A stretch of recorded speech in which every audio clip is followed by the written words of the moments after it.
안녕하세요. 요즘 경제 뉴스 보면 정말 복잡하죠?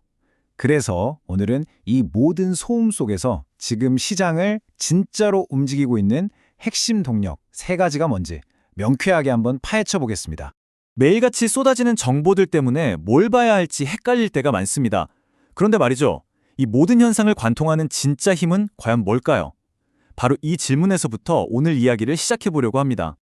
자, 첫 번째 이야기는 바로 한국 시장입니다. 여기서는 아주 클래식하면서도 가장 강력한 힘, 바로 기업의 실적이 시장을 이끌고 있습니다. 이걸 좀 더 깊게 들여다볼까요? 원래 한국 시장의 랠리는 아시다시피 유동성의 힘으로 시작됐잖아요.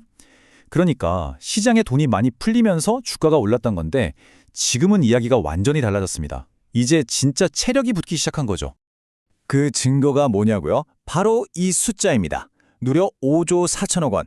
이게 불과 한 달 만에 그것도 외국인 투자자들이 한국 시장에 쏟아부은 돈이에요. 이건 그냥 돈이 들어왔다 정도가 아니라 한국 기업들 이제 진짜 돈 잘 버는구나 하는 글로벌 투자자들의 확실한 믿음이 담긴 신호라고 봐야 합니다. 들어온 돈의 성격을 보면 이게 더 확실해집니다. 그냥 시장 전체를 사는 안정적인 패시브 자금은 물론이고요. 이 종목 유망하다 하고 콕 집어서 투자하는 액티브 자금까지 둘 다 엄청나게 들어오고 있거든요. 한마디로 전 세계 스마트머니가 한국 기업의 실적에 본격적으로 베팅하고 있다는 뜻입니다. 그러니까 지금 상황을 비유하자면 로켓이 1단 추진체로 1단 궤도에 오른 다음에 훨씬 더 강력한 2단 추진체를 점화한 것과 같아요. 유동성이라는 1단 로켓의 힘이 다했을 때 기업 실적이라는 2단 엔진이 터지면서 시장을 더 높은 곳으로 밀어 올리고 있는 거죠. 자, 한국이 이렇게 실적이라는 확실한 펀더멘털에 기반하고 있다면 바로 이웃나라 일본은 완전히 다른 힘이 시장을 쥐고 흔들고 있습니다. 그건 바로 정치입니다. 이 둘의 차이가 정말 극명하죠. 한국 시장이 지금 당장 눈에 보이는 실적이라는 성적표에 집중한다면 일본 시장은 아직 일어나지 않은 미래, 즉 정치적 기대감에 모든 걸 걸고 있는 겁니다. 중앙은행 총재의 말보다 유력 정치인의 말 한마디에 주가가 출렁이는 그런 시장인 셈이죠. 현재 일본 시장을 움직이는 핵심 키워드가 바로 이 다카이치 트레이드라는 겁니다. 이게 뭐냐면 아주 간단해요. 정부가 앞으로 엄청나게 돈을 풀어서 경기를 띄울 거다. 이 기대감 하나만 믿고 주식을 사고 엔화를 파는 투자 전략을 말하는 거죠. 그런데 재밌는 건 일본은행의 공식적인 입장은 정반대라는 거예요. 우에다 총재는 계속해서 이제 금리 올릴 겁니다 하고 분명한 신호를 보내고 있거든요. 경제 교과서대로라면 당연히 이래야죠. 바로 여기서 아주 흥미로운 충돌이 벌어집니다. 중앙은행은 브레이크를 밟겠다고 예고하는데 시장은 오히려 풀 악셀을 밟을 거라고 기대하면서 돈을 걸고 있는 이 아이러니한 상황. 현재 일본 시장을 이해하는 열쇠가 바로 이 간극에 숨어 있습니다. 그럼 시장이 구체적으로 뭘 기대하고 있는지 한번 볼까요? 먼저 집권 여당이 선거에서 이긴다. 그리고 정부가 국방이나 산업 분야에 어마어마한 돈을 푼다. 그러면 엔화는 계속 약세를 보일 거고 수출 기업들은 신이 나겠죠.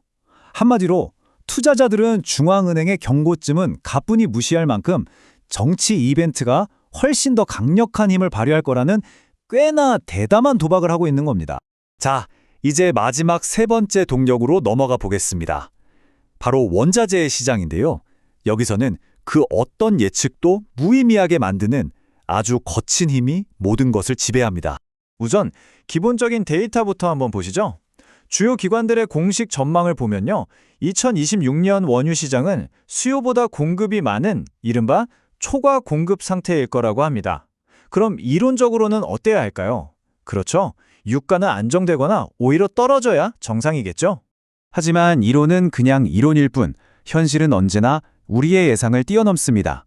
이렇게 조용해야 할 원유 시장에 지정학이라는 누구도 예측할 수 없는 변수가 끼어들기 시작한 거죠. 지금 시장을 불안하게 하는 것들이 한두 가지가 아니죠. 중동은 항상 긴장 상태고 미국이 이란에 군사적으로 개입할 수도 있다는 얘기까지 나오고요. 러시아 우크라이나 전쟁은 끝날 기미가 안 보이고 이런 위험들이 보고서에 나온 공급은 충분하다는 분석을 그냥 종이장으로 만들어버리는 거예요. 트레이더들 입장에서는 정말 피가 마르는 거죠.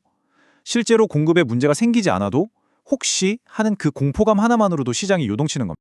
그 결과가 바로 가격으로 나타납니다. 보세요. 지정학적 공포가 시작을 덮치니까 천연가스 가격이 일주일 만에 70%가 폭등했습니다. 이건 펀더멘털로는 절대 설명이 안 되는 움직임이죠. 오직 불안감이라는 감정이 만들어낸 극단적인 변동성입니다. 자, 지금까지 우리는 세 가지 완전히 다른 이야기를 살펴봤습니다. 한국의 실적, 일본의 정치, 그리고 원자재 시장의 지정학. 이제 이 조각들을 맞춰서 하나의 큰 그림으로 만들어 보겠습니다. 그러니까 핵심은 바로 이겁니다. 지금 시장을 제대로 보려면 이 세 가지 렌즈가 전부 필요하다는 거예요. 기업의 기초 체력인 펀더멘탈, 미래에 대한 청사진을 그리는 정치, 그리고 모든 계획을 한순간에 뒤엎어버릴 수 있는 지정학적 리스크. 그리고 중요한 건 이 세 가지 힘이 따로 노는 게 아니라는 점입니다. 서로 복잡하게 얽혀 있어요. 예를 들어 중동의 지정학적 리스크가 터져서 유가가 급등하면 이건 곧 바로 한국 수출 기업들의 실적에 타격을 주겠죠? 이처럼 세 힘은 서로 영향을 주고받기 때문에 어느 하나만 봐서는 지금의 복잡한 시장을 절대 제대로 읽을 수 없습니다. 과연 튼튼한 실적이 정치적 기대를 이길까요? 아니면 어디로 튈지 모르는 지정학적 충격이 이 모든 걸 집어삼키게 될까요? 이 질문에 대한 답을 계속해서 고민하는 것. 그것이 바로 지금처럼 복잡한 시장을 헤쳐나가는 가장 중요한 열쇠가 될 겁니다.